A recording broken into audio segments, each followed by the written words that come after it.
Hare Krishna. We are reading from Bhagavad Gita as it is by Srila Prabhupada, founder Acharya of ISKCON. So we started discussing chapter 6, Dhyana Yoga from Bhagavad Gita as it is last week. We also discussed the summary of chapter 5, which had 29 verses from the week before we completed. So we did summary of that chapter 5 last week. Okay, before we begin, we just do little prayers.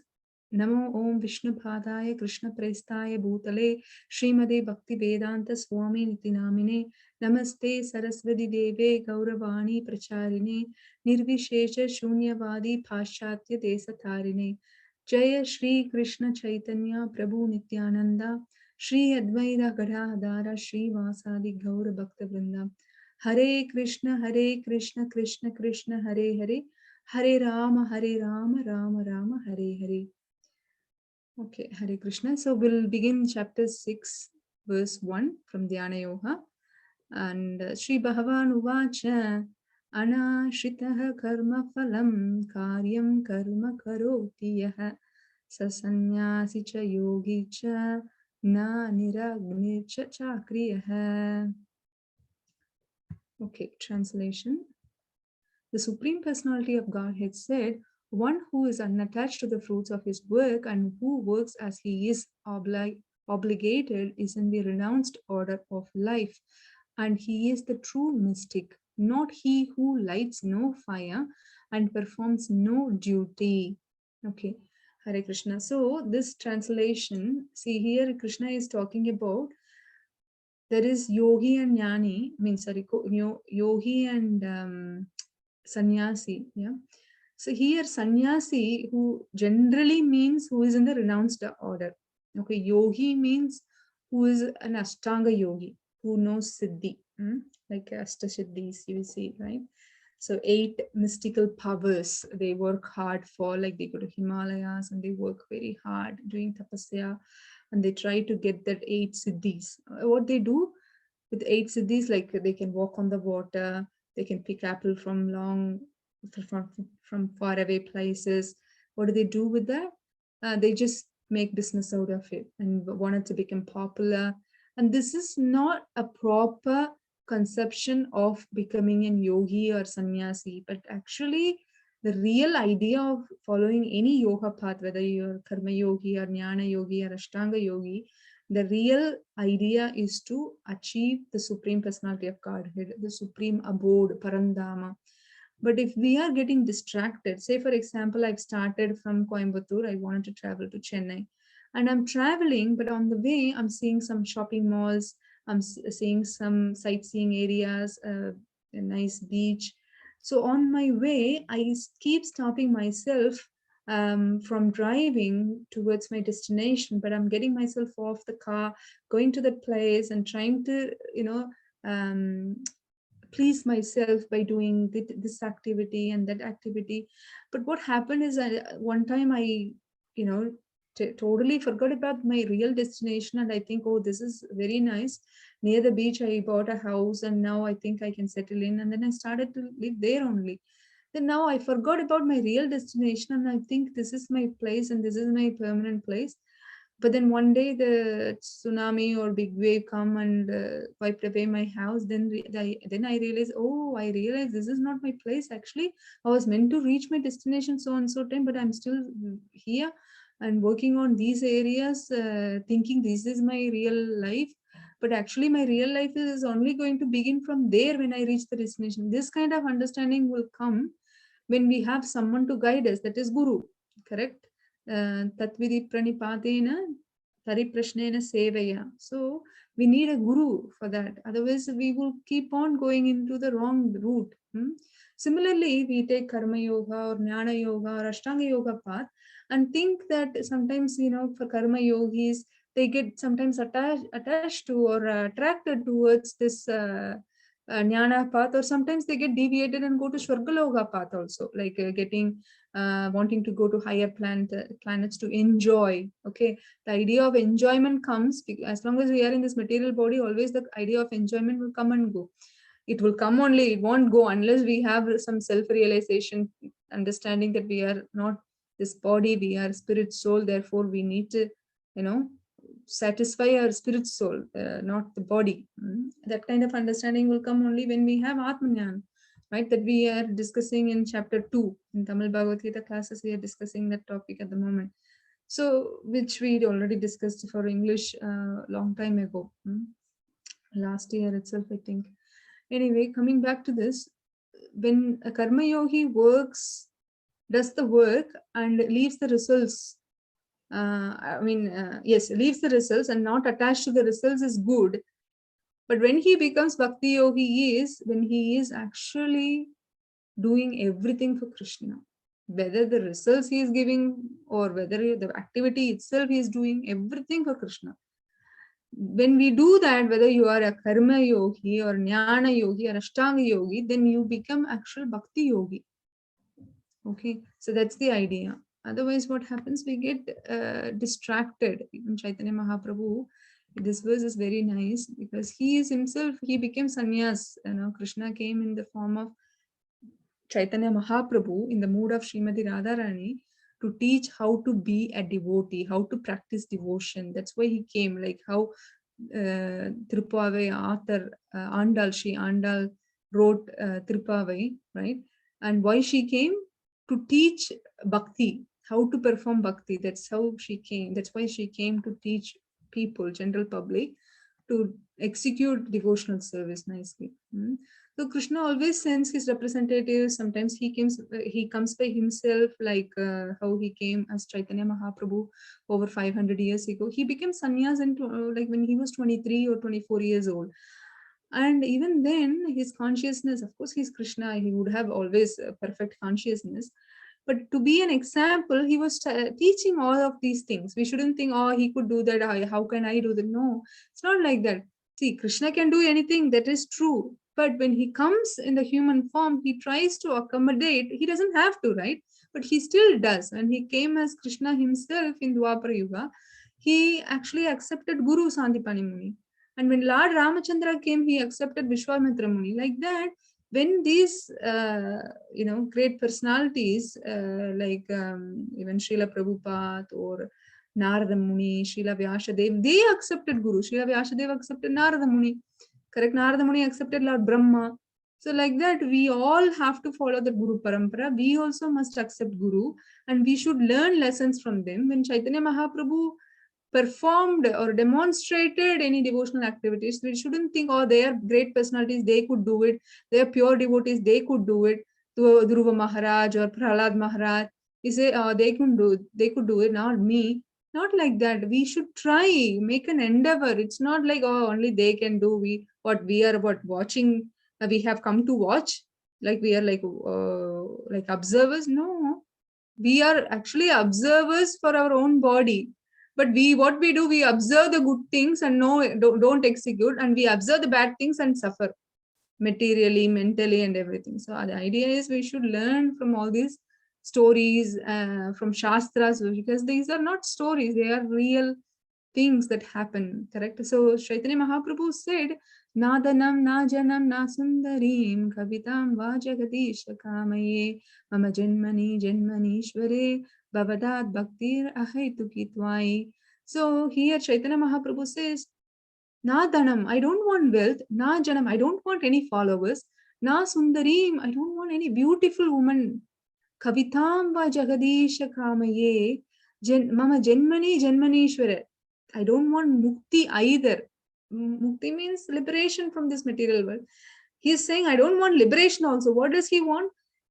Every birth after birth, every time I come, if I take birth, all I want only is the causeless mercy of devotional service. So I wanted to execute devotional service to you, Bhagavan Krishna. That's what he is saying. When he says what to speak of us, we should absolutely follow that without any further question. Verse 2.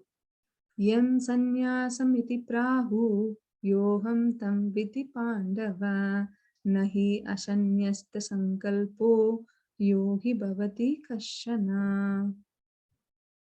What is called renunciation? You should know to be the same as yoga, or linking oneself with the Supreme, O son of Pandu, For one can never become a yogi unless he renounces the desire for sense gratification. So Krishna is giving here prerequisite qualification. Before you want to become a yogi, you need to prove some qualities that you have demonstrated, you have satisfied, right? Like that, Krishna is now giving, first of all, he is defining what is yoga. Yoga is the word coming from, yoga is a word coming from huge, the word called huge. Huge means linking, uniting with who? With the Supreme. Linking oneself with the Supreme or uniting with the Supreme. The soul and the super soul. Soul is connecting to the super soul. We are always connected. It's more of reconnecting because we forgot about our real connection. So now we have to re-establish that connection. It's not that connection we are newly inventing the wheel. It's already there. We forgot because of the contamination of the body, right? Bodily consciousness. And we think we are this body. So we forgot about our real relationship with the God. Therefore, that needs to be awakened. And here Krishna is telling first, yoga means what? Not you go to the yoga shala, like a yoga studio, and do some exercise and get some sweat and come home and take bath and that's it. No, that is not yoga, that is exercise. See, Ashtanga yoga, yes, there are asanas there. What about yama, niyama, asana, dharana, dhyana, asana, pratyahara, dharana, dhyana, samadhi? There are stages of Ashtanga yoga, correct? Now, we only do asana, means only do some kind of asanas and some postures, bodily posture. Is that enough? No, it is not enough. So we need to do do's and don'ts also. We need to know regulations, rules and regulations. Yama means don'ts. Niyama means do's. What are the things that has to be done? What are the things that shouldn't be done? Which we need to learn.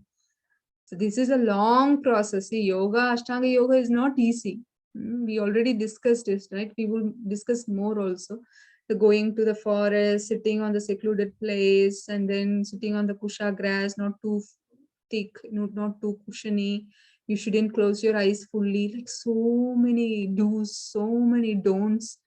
Who will follow this all in Kali Yuga? We have is short life, and we don't have enough time to quarrel with it among ourselves. Or where is the time to go to the secluded place? And we have, before we leave the house, we should have satisfied our duties to the family members, and they should be happy that we are going to pursue our spiritual path. They shouldn't be thinking, oh, you are escaping from the family life, you are who will pay the loans, you are going away from the family, who will take care of the children's future and everything. There shouldn't be complaint. They should be happy that you are pursuing spiritual journey because you have fulfilled your familial duties as a leader of the house, and therefore you are now withdrawing yourself from the regular material duties and going to pursue your spiritual duties, which is to learn more of self-realization and analyze and realize and things like that. Okay, not just that is jnani and vijnani. Jnani is theoretical knowledge, vijnani means practical knowledge. So that needs to be there. We only learn theoretically, read Bhagavad Gita, but don't practice, then there is no point. It won't help, correct? So here, Krishna is saying the prerequisite for a yogi is first he has to give up on he has to control the senses. Okay, he shouldn't be thinking like Vishwamitra Muni, great, before becoming Brahma Rishi, he struggled himself a lot, right? So he was, he became jealous of this Kamadhenu, the special cow, which was giving so many things, whatever Vasishtha Muni was asking. So when the feast was served to Vishwamitra, when he was a king, he came to that forest and he was tired. That time Vasishtha Muni served him with a nice feast. Vasishtha Muni was wondering how a Brahmana who's meant to be very like a mendicant, like a poor, but he was treating us very opulently, giving us so much feast. So how come? When inquired, then Vasishtha Muni revealed that there is a special cow. And then he asked for that cow. Then he said, no, I need to do yagnas and I need the ingredients for the yagnas like a ghee and other things. That for that I need this Kamadhenu, which will give me whatever I need. Whenever I need it, I ask, she'll give. Therefore, I need it for my purpose, for my performing this spiritual duties. But Vishwamitra was so materialistic and he wanted to have this in his kingdom. Then there was a fight. And then he wanted to take revenge. Vishwamitra Muni started doing tapasya, and first he became Raja Rishi, and then he became Brahma Rishi, accepted by Vashishta Muni. But in between, he suffered a lot, right? And he lost the tapasya power because he fell in love with Menaka. Then Sakuntala was born, and then he realized his mistake, and then again he quit that affair, material affair, and he pursued with this thing. And again there was another case where one king came, and he helped him also. That time I think he built some golden route or something to Swargaloka, something like that he did. And again he lost the tapasya, power of tapasya he did so far. Like that he has to regain it again and again and again. See, these are all things happen because of no sense control. Correct? He wanted the fame, he wanted the enjoyment, he was lusty towards a woman. So apparently, look, Vishwamitra Muni, of course, he is very exalted personality. We shouldn't keep thinking, or we shouldn't think that he is very we shouldn't demean his power or position. It's just to learn the lesson. Even great personalities like that will or has fallen for Maya, the illusory life, okay, this material life. What to speak of us? So we need to be careful. That is the idea. That is the instruction we should take, the lesson. Not that, oh, he has fallen, what to speak of me, then I will also fall. No, that is wrong understanding. So the sense control has to be the primary or prerequisite for one to become a yogi. For Bhakti Yoga, no prerequisite. Anyone, if you're lusty, chant Hare Krishna. You are greedy, chant Hare Krishna. You are pride, chant Hare Krishna. Whatever you have problem, chant Hare Krishna. You are happy, chant Hare Krishna. Chant more. So like that, there is no rules or regulation, no yama niyama for Bhakti Yoga. But for other yoga types, there are prerequisites, there are qualifications that needed to be proven before even you can start the process. Okay. And third verse, Aruraksho muneyoham karma karanam uchyate yoharuddhasya tashyaiva samaha karanam uchyate. Translation. For one who is a neophyte in the eightfold yoga system, work is said to be the means. And for one who is already elevated in yoga, cessation of all material activity is said to be the means. So Krishna now discriminating two paths. One is yoga aruksha, yoga rudha. So yoga ruksha means the beginning stage in the Ashtanga yoga practice, and then arudha is the advanced stage. See, you're in the beginning stage means you shouldn't stop yourself from karma. Karma karanam uchyate means you have to perform karma. That means activities. You have to perform duties. If you don't do duties, what happens if you prematurely withdraw yourself from doing duties? Why Krishna is saying this? Because Arjuna wanted to go and do begging and live by begging, and he doesn't want to fight. Okay, so that means he wanted to retire from his work life prematurely. So Krishna is warning him that will not work. Okay, you can do perfectly someone's job, which is, Arjuna wanted to be a Brahmana instead of a Kshatriya. Brahmana's duty only forgiving the enemies and just leave and live by begging. But Kshatriya's duty is punish the adharmis and re-establish dharma and protect the citizens, prajas. But he was not doing his duty, but rather he wanted to do someone else's duty. So Krishna will tell in one stage in Bhagavad Gita that even if you do someone else's duty perfectly, but still it is dangerous, because if you are a Kshatriya, end of the day you will be Kshatriya only. If you want to convert yourself from being Kshatriya to Brahmana, one time or the other you will be feeling miserable and feeling regretful that why I did choose the path. I don't feel fit in this group of community, Brahmanical community. Like, I don't want to be Brahmana because I'm not that kind of person. I don't want to sit and teach others or give counseling to others. I rather wanted to be in the war field, battlefield. I wanted to protect the prajas, and I wanted to save the dharma. This is the mood of the Kshatriya naturally, and good Kshatriya's mood. But these days, leaders are not real leaders. They are all more with the selfish motivation, not for the public they are working. Correct? So there are two stages, Aruruksha and Arudha. So Aruruksha means beginning stage, and that means you have to work. That way you are purifying yourself. come to the perfection stage. Then if we don't do our duty prematurely, we withdraw, then we will feel one day or other feeling that, oh, I should have done that. Why did I do that? Maybe I should have first done some duties, I should have earned some money. Now I feel like I have done a big mistake. These kind of things will come. But once you realized, yes, I have done my work, I have done my duties as whatever I as in a family life, now I can take full-time devotion, I'm ready.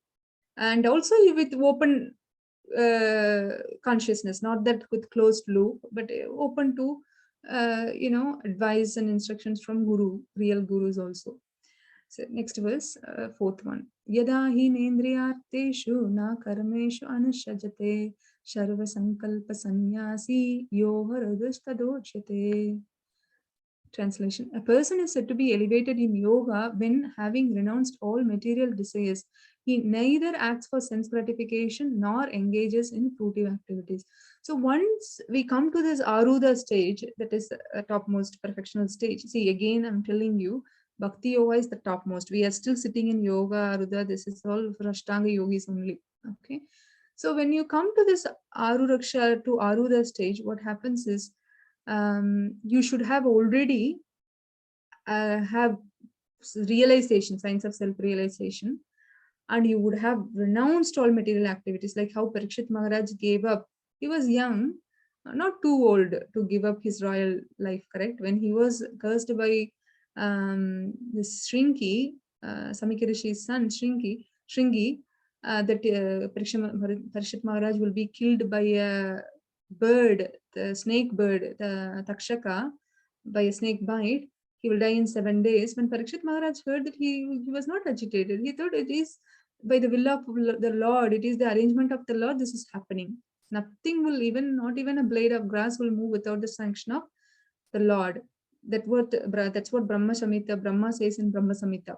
Durga, Maya Devi, Durga Devi, who is taking care of this material world, she wouldn't even move a blade of grass without the sanction from Sri Lord Krishna. Okay, therefore we should understand that nothing will happen without his permission. When we become his devotee, nothing will happen to us without his sanction. Okay, but for others, due to karma, it will happen. Of course, it's all sanctioned by Krishna only.